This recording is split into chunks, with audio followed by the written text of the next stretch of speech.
I was trying to think, what could I say that could actually be helpful or useful to you in the future? And I thought I'd perhaps tell the story of how I sort of came to be here. How did some of these things happen? And maybe there's some lessons there, because I often find myself wondering, how did this happen? So when I was young, I didn't really know what I was going to do when I got older. People kept asking me, and eventually I thought that the idea of inventing things would be really cool. And the reason I thought that was because I read a quote from Arthur C. Clarke, which said that a sufficiently advanced technology is indistinguishable from magic. And that's really true. If you go back, say 300 years, the things that we take for granted today, you'd be burned at the stake for. You know, being able to fly, that's crazy. Being able to see over long distances, being able to communicate, having effectively, with the internet, a group mind of sorts, and having access to all the world's information instantly from almost anywhere on the earth. This is stuff that really would be magic, or would be considered magic in times past.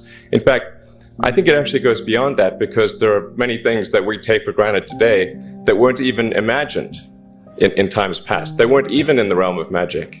So it actually goes beyond that.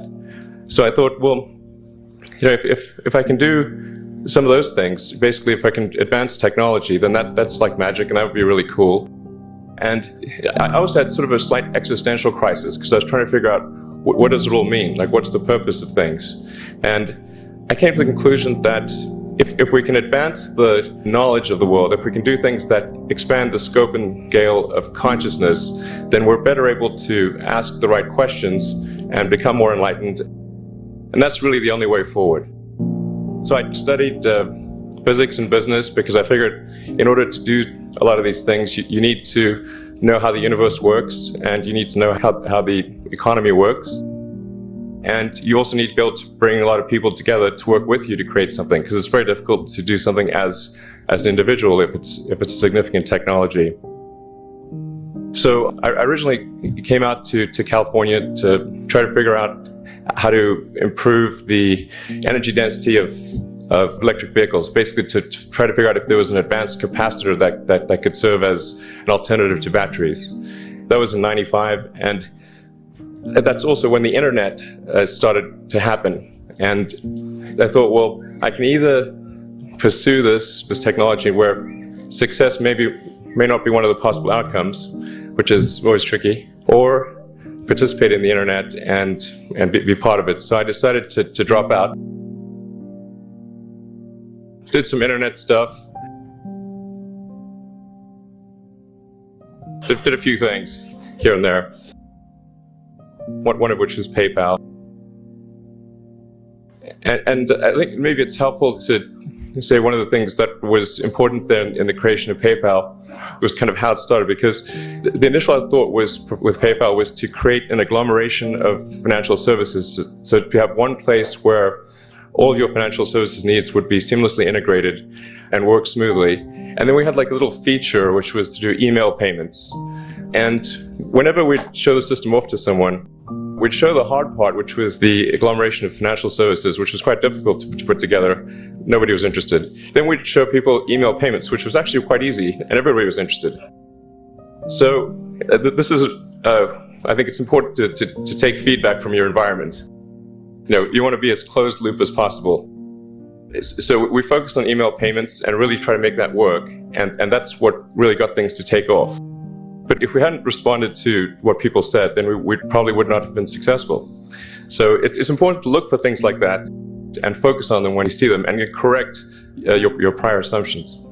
And then going from PayPal, I thought, well, what are some of the other problems that are likely to most affect the future of humanity? It really wasn't from the perspective of what's the rank-ordered best way to make money, which is okay, but it was really what I think is going to most affect the future of humanity. So I think the biggest terrestrial problem we've got is sustainable energy, but the production and consumption of energy in a sustainable manner. If we don't solve that this century, we're in deep trouble. And then the other one being the extension of life beyond Earth to make life multiplanetary.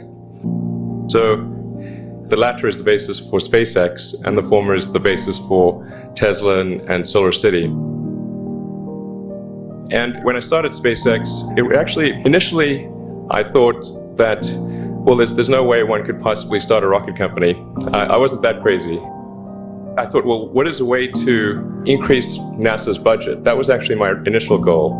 So I thought, well, if we can do a low-cost mission to Mars, something called Mars Oasis, which would land seeds in dehydrated nutrient gel, and you hydrate them upon landing, and then you'd have this great sort of money shot of green plants on a red background.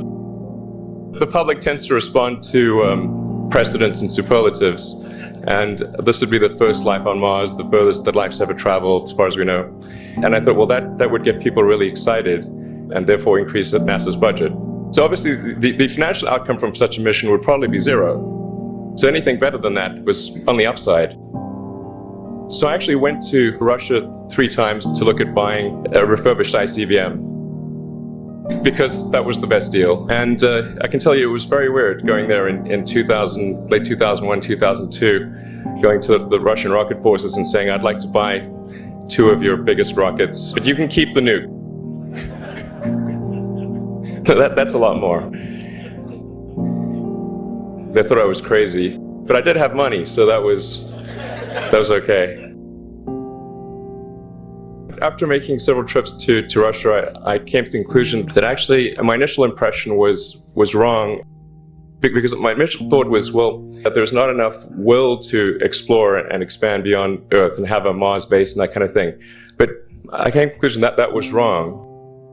In fact, there's plenty of will, particularly in the United States, because the United States is a nation of explorers, of people who came here from other parts of the world. I think the United States is really a distillation of the spirit of human exploration. But if people think it's impossible, or it's going to completely break the federal budget, then they're not going to do it. So after my 3rd trip, I said, okay, well, what we really need to do here is try to solve the space transport problem. And started SpaceX. And this was against the advice of pretty much everyone I talked to. One friend made me sit down and watch a bunch of videos of rockets blowing up. Let me tell you, he wasn't far wrong. It was tough going there in the beginning, because I'd never built anything physical. I mean, I'd built like little model rockets as a kid and that kind of thing, but I'd never had a company that built anything physical. So I had to kind of figure out how to do all these things and bring together the right team of people. And so we did all that and then failed 3 times. It was tough going. Because the thing about a rocket is the passing grade is 100%. And you don't get to actually test the rocket in the real environment that it's going to be in. So I think the best analogy for rocket engineering is like if you want to create a really complicated bit of software, you can't run the software as an integrated whole, and you can't run it on the computer it's intended to run on. But the first time you put it all together and run it on that computer, it must run with no bugs. That's basically the essence of it. So we missed the mark there. The first launch, I was picking up bits of rocket near the launch site. It was a bit sad. But we learned with each successive flight, and were able to, eventually with the 4th flight in 2008, reach orbit.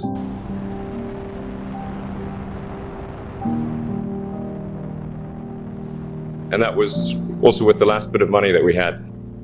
So, thank goodness that happened. I think the saying is 4th time's the charm.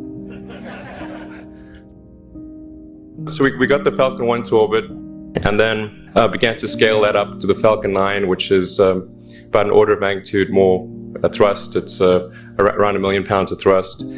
And we managed to get that to orbit, and then developed Dragon spacecraft, which recently was able to dock and return to Earth from the space station. That was a white-knuckled event. It's a huge relief. Still can't quite believe it actually happened. But there's a lot more that must happen beyond this in order for humanity to become a spacefaring civilization and ultimately a multi-planet species. And that's something I think it's vitally important, and I hope that some of you will participate in that, either at SpaceX or at other companies, because it's just really one of the most important things for the preservation and extension of consciousness. I mean, it's worth noting, as I'm sure people are aware, that the Earth has been around for 4 billion years, and civilization, at least in terms of having writing, has been around for 10,000 years, and that's being generous. So it's really somewhat of a tenuous existence that civilization and consciousness as we know it has been on Earth. And I think I'm actually fairly optimistic about the future of Earth. I don't want to sort of people to have the wrong impression that I think we're all about to die. I think things will most likely be okay for a long time on Earth. But not for sure, but most likely. But even if it's sort of 99% likely, a 1% chance, it's still worth spending a fair bit of effort to ensure that we have backed up the biosphere, planetary redundancy, if you will. So I think it's really quite important. And in order to do that, there's a breakthrough that needs to occur, which is to create a rapidly and completely reusable transport system to Mars, which is one of those things that's right on the borderline of impossible. That's sort of the thing that we're going to try to achieve there with SpaceX. And then on the Tesla front, the goal with Tesla was really to try to show what electric cars can do, because people had the wrong impression. We had to change people's perception of an electric vehicle, because they used to think of it as something that was slow and ugly and had low range, kind of like a golf cart. So that's why we created the Tesla Roadster, to show that you can be fast, attractive, and long range. And it's amazing how, even though you can show that something works on paper and the calculations are very clear, until you actually have the physical object and they can drive it, it doesn't really sink in for people. So that, I think, is something worth noting. If you're going to create a company, the first thing you should try to do is create a working prototype. Everything looks great on PowerPoint. You can make anything work on PowerPoint, but if you have an actual demonstration article, even if it's in primitive form, that's much more effective for convincing people. After we made the Tesla Roadster, people said, oh, sure, we always knew you could make a car like that. It's an expensive car, and it's low volume, and it's small and all that, but you couldn't make a real car. Like, okay, fine, we got to make that too. But I think the overarching point I want to make is that you guys are the magicians of the 21st century. Don't let anything hold you back. Imagination is the limit, and go out there and create some magic. Thank you.